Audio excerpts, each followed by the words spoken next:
존경하는 박정희 대통령님, 대통령님께서 저희 곁을 떠나신 지 벌써 43년이 되었습니다.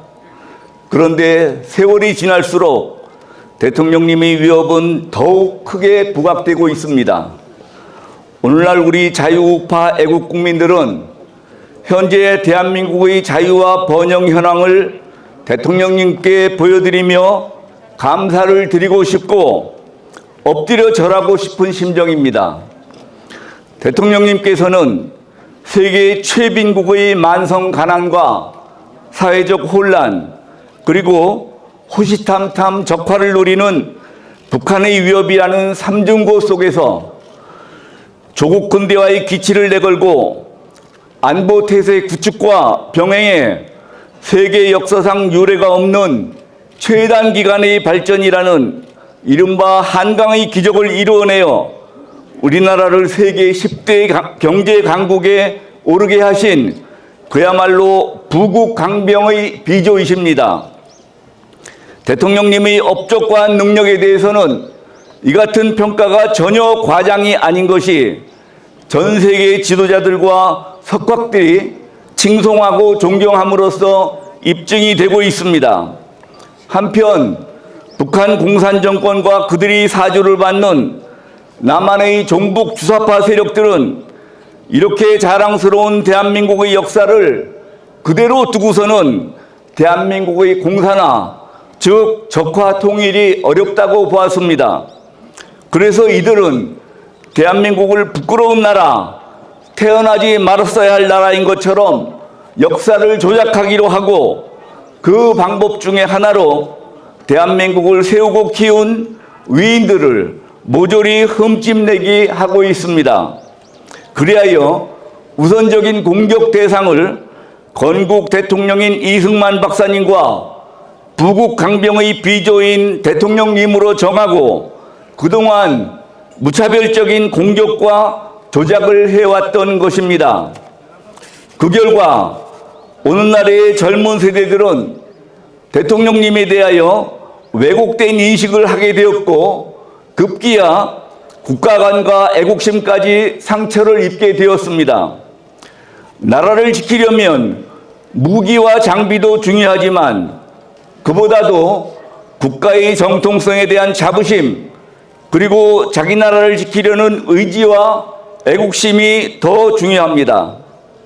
그렇기 때문에 우리 청년들에게 애국심을 키워주기 위해서는 우리 역사를 사실대로 알려서 자랑스러운 대한민국의 건국과 발전 과정에 대한 자부심을 갖도록 하는 것이 가장 중요합니다. 그래서 저희 자유민주당은 지난해 만 15세부터 만 40세까지 청년층을 대상으로 이승만 대통령의 건국 정신과 박정희 대통령님의 부강병 정신을 기리는 공모전을 실시하였습니다. 그리고 지난 8월 10일에는 위 공모전의 수상작들을 모아 청년들이 발견한 이승만 박정희 제하의 책자를 발간하고 대통령님의 유족에게 위 책자를 헌정한 바 있습니다. 참고로 최우수상을 받은 김무준 군의 수상소감문의 일부를 소개해드리겠습니다. 현재 우리는 독자 기술로 우주 발사체를 만들 수 있고 자체적으로 전투기를 제작할 수 있습니다. 방위산업 수출도 비약적으로 증가했습니다. 저는 이런 대단한 성과들이 박 대통령님의 의지와 집념에 뿌리를 두고 있다고 판단하고 있습니다. 현재 우크라이나 사태만 봐도 시대를 뛰어넘는 박정희 대통령님의 안목을 다시 한번 확인할 수 있습니다. 남의 도움을 받지 않고 스스로 국가를 지켜낼 수 있는 역량이 있을 때 국가가 존립할 수 있다는 교훈을 다시 한번 느끼면서 이런 고찰의 기회가 있다는 것만으로도 큰 의미가 있다고 여기고 있습니다. 저는 대한민국의 미래 전략이 무엇인지 아직 사회초년생이어서 잘 알지 못하는 게 사실입니다.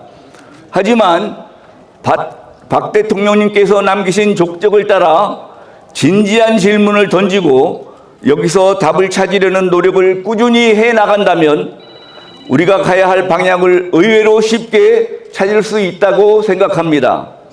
이것은 저희와 같은 젊은 세대의 과제이기도 합니다. 얼마나 가상한 생각입니까? 시간 관계로 최우수상 수상자의 소감만 소개드렸습니다만 여차 수상자들의 소감도 대동소이합니다.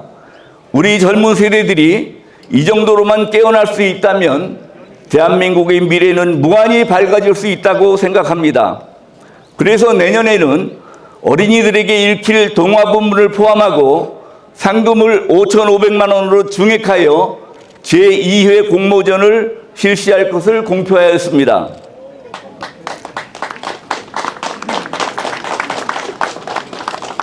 분단 조국 대한민국에서 살고 있는 저희들은 지금도 끊임없이 북한의 핵과 미사일 위협이란 위험성에 놓여 있습니다. 그런데 이러한 무력에 의한 위험보다 더 큰 비대칭적 위험은 국내 종북 주사파 좌익 세력들의 존재입니다. 일찍이 대통령님께서는 5.16 혁명을 일으키셨을 때 혁명 공약 제1조가 반공을 국시의 제1로 삼고 지금까지 형식적이고 구호에만 그친 반공태세를 재정비 강화한다는 것이었습니다. 이 공약은 전적으로 옳았습니다. 이 공약이야말로 북한의 위협 속에서 대한민국을 영원히 살릴 수 있는 비결이었음에도 못난 후배들이 그 의미를 소홀히 취급한 결과 오늘날과 같이 적화 위험을 실감하는 지경에까지 이르게 되었습니다. 정말로 대통령님께 면목이 없습니다. 그러나 이제는 저희 차례임을 알고 있습니다.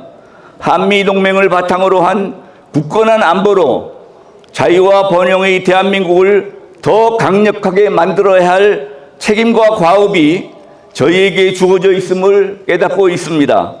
덧붙여 그나마 다행인 것은 대통령님의 영예이신 박근혜 대통령님이 사면 복권되어 자유의 몸이 되신 것입니다.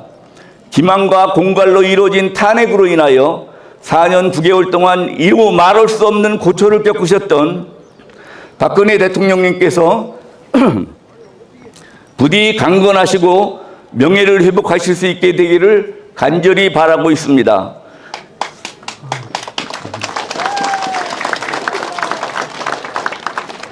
(43년) 전 대통령님께서 떠나셨던 오늘 저희는 이 자리에서 다시 한 번 더 부국 강병의 다짐을 합니다. 내 무덤에 침을 뱉으라 하셨던 말씀과 같은 각오로 저희도 위대한 대한민국 건설을 위해 몸과 마음을 다해 헌신할 것을 약속드립니다. 하늘에 계신 대통령님께서 성원해 주실 것을 기원하면서 간략하나마 추도사를 마칩니다. 2022년 10월 26일 자유민주당 대표 변호사 고영주 올리